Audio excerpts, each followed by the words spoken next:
হে চট্টগ্রামবাসী, আপনারা আপনাদের চট্টগ্রামে প্রতিটা দোকানে দোকানে, প্রতিটা গ্রাহকের কাছে, ভোক্তার কাছে আপনারা যদি একটা ভালো পণ্য আমারটা হয়, এই পণ্যটা পৌঁছে দেন না একবার।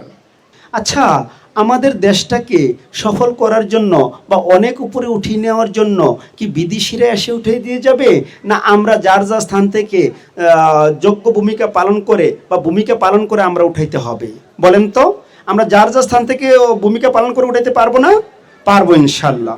তাহলে কথা হলো, একটা মানুষ যখন ভেজাল মুক্ত খাবার খাবে তখন তার মধ্যে শক্তি থাকবে, রোগ বিমার কম হবে, তাই না?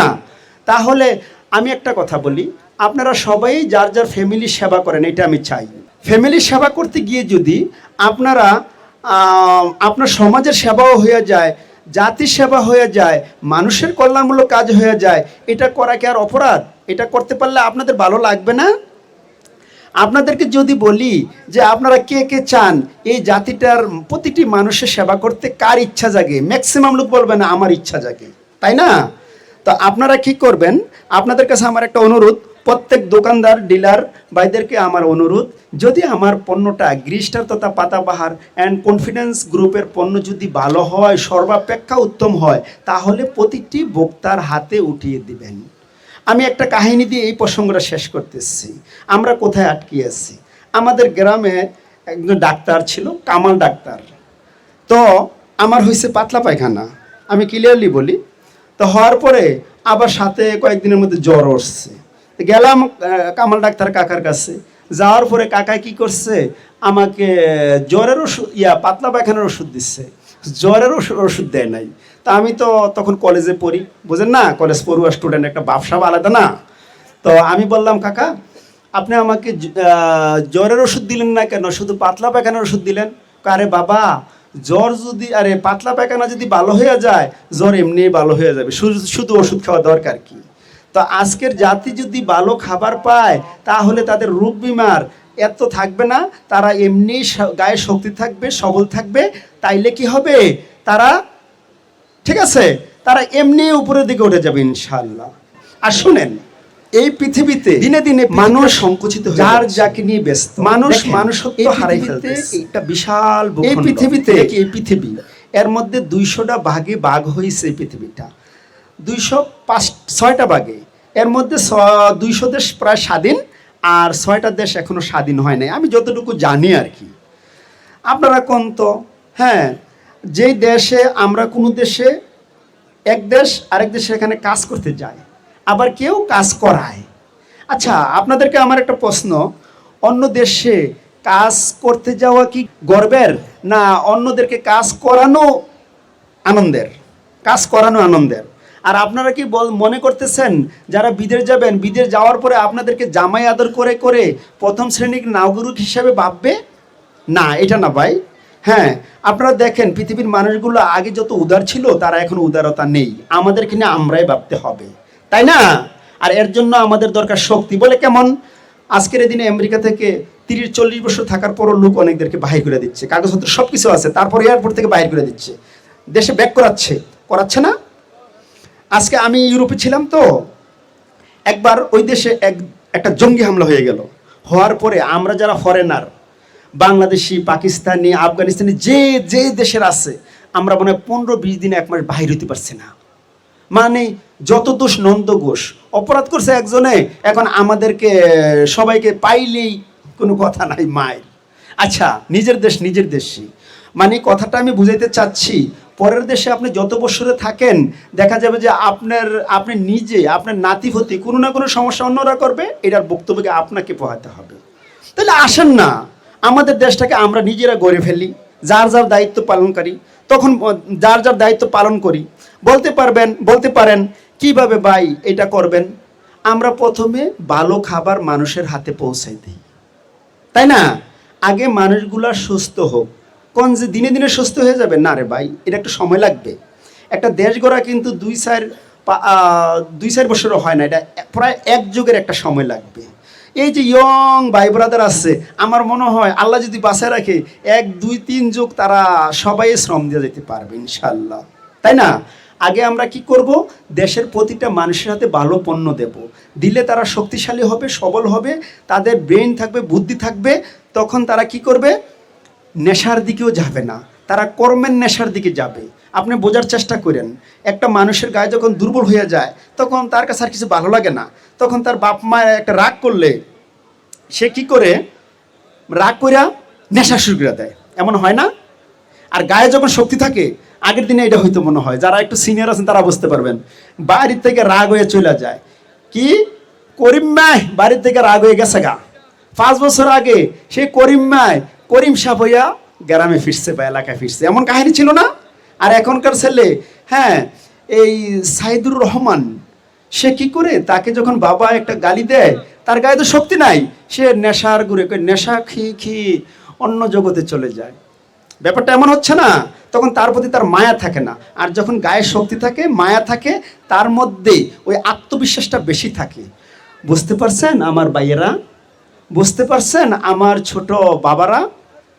বুঝতে পারছেন আমার বন্ধুরা, আমার মায়েরা, বোনেরা? আর শোনেন, পরের দেশে কাজ করতে যাবেন, কেন করবেন? কেন নিজের দেশকে গড়বেন? পরের দেশে কাজ করতে যাচ্ছেন, আমার বাইরা যাচ্ছে, অনেক জায়গায় অনেক সময় নির্যাতিত হয়, আপনার পত্রপত্রিকায় দেখেন। আমি আজকে প্রায় 1 বছর আগে বাংলাদেশ প্রতিদিন একটা পত্রিকায় দেখলাম, আরব বর্ষের যে কোনো একটা দেশ, নামটা আমি বলবো না, ওই দেশে আমার মায়েরা, বোনেরা প্রায় 5 লাখ না জানি 7 লাখ ওখানে কর্ম করার জন্য গেছে। এর মধ্যে প্রায় 5,000 বোন আত্মহত্যা করছে। যখন এটা আমি দেখলাম তখন আরো পড়তেছিলাম, আর জোর জোর করে আমার চোখের পানিগুলো আসতেছিল। কেন আত্মহত্যা করছে? আনন্দে আত্মহত্যা করছে? আপনারা কি বুঝতে পারছেন? একটা ঘরের বাউন্ডারির মধ্যে যদি একটা বোন থাকে, আমার মায়েরা ওই দেশে কাজ করতে যায়, যদি ওই কফিল বা ওই মালিক যদি খারাপ হয়, ওই আল্লাহ ছাড়া ওই বোনকে বাঁচাইতে পারবে? আমার দেশের মায়েরা, বোনেরা অনেক ভালো, তারা ইজ্জতকে অনেক সম্মান দেয়। যখন তাদের ইজ্জতের হানি ঘটে, এই কারণেই তারা আত্মহত্যা করে বা আত্মহত্যা করছে। তো আপনারা বলেন না, এমন আরো কত মা বোন আছে যে যারা, হ্যাঁ, এই যন্ত্রণা দুকে দুকে মরতেছে, তিলে তিলে, কারো কাছে বলতে পারতেছে না, মনের দুঃখে বেদনায় ছটফট করতেছে। হে আমার ইয়ং ভাইয়েরা, হে আমার যুবক ভাইয়েরা, আসেন না, আমরা যার যার স্থান থেকে যেই কাজটাই করি ভালো নিয়তে করি।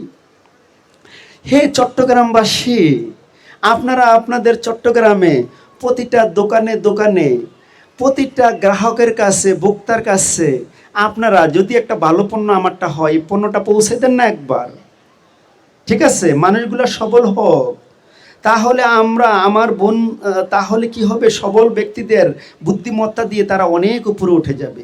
আর এখন বলতে পারেন যে ভাই, আমি তো উদ্যোক্তা না, আমি কেমনে দেশের জন্য ইয়া করব, দেশের সেবা করব?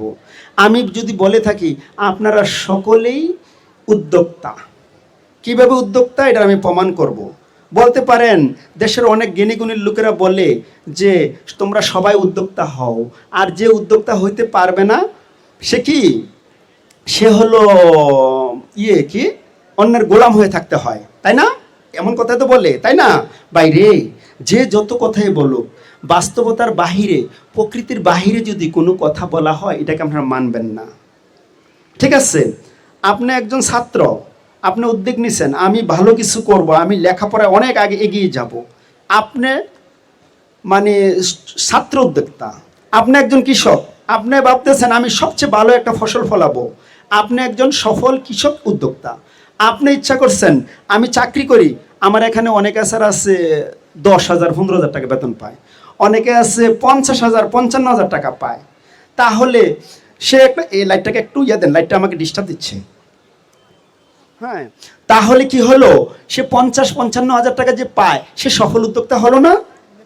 আপনারা এইটা লাইটটা খুব ডিস্টার্ব দিচ্ছে, সে সফল উদ্যোক্তা হলো না? তাই না?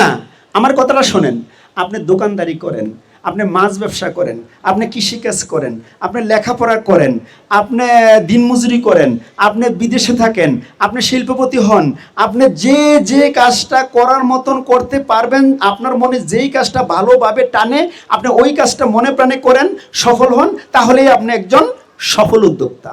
বলতে পারেন আপনার কথা মানবো কিভাবে? অনেক জ্ঞানী গুণীরা তো এটার উল্টাটা বলছে। এখন আমি আসেন তাহলে আদম হাওয়ার পর্যন্ত যাই।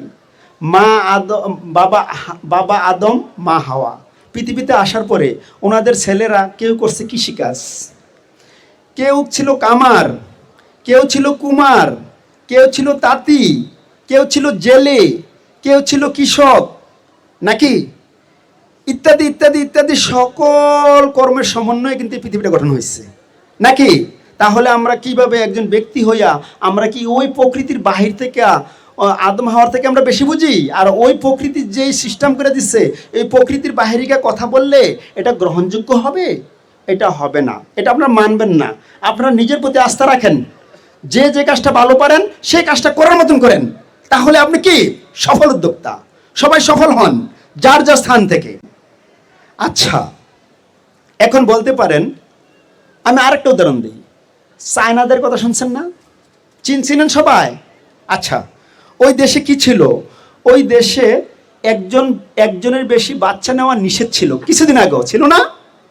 আচ্ছা, এই যে সিদ্ধান্তটা নিতে গেছে, তারা দেশটাকে উন্নত করার জন্য নিতে গিয়েছিল। এই সিদ্ধান্ত করতে গিয়ে তাদের কি হয়েছে, প্রত্যেক নারীর একজনের বেশি বাচ্চা নিতে পারে না, এমনটাই তো ছিল তখন। আজকের আর এই কাজটা কারা করছে? এদের দেশের জ্ঞানী গুণী বিজ্ঞানীরা মিলিয়ে তো করছে, তাই না? করছে না? আজকের এই দিনে দেখেন, তাদের দেশে যদি একজন মহিলা একের অধিক 2টা 3টা 4টা যে যত বাচ্চা নিতে পারে, তাদের জন্য কি হচ্ছে, বোনাসের ব্যবস্থা করছে, তাদের জন্য উপহার বা কিছু টাকা পেমেন্ট দেওয়ার ব্যবস্থা করছে, অনেক টাকা দেয়, তারপরে আর বাচ্চা নেয় না। আমি একটা পত্রিকা দেখলাম 2050 সালে ওই দেশের জনসংখ্যাকে দাঁড়াবে 60 থেকে 70 কোটি। কি তারা কম জ্ঞানী মানুষের প্ল্যানিংটা নিয়েছিল একটা বাচ্চা নেওয়ার ব্যাপারে, তাই না?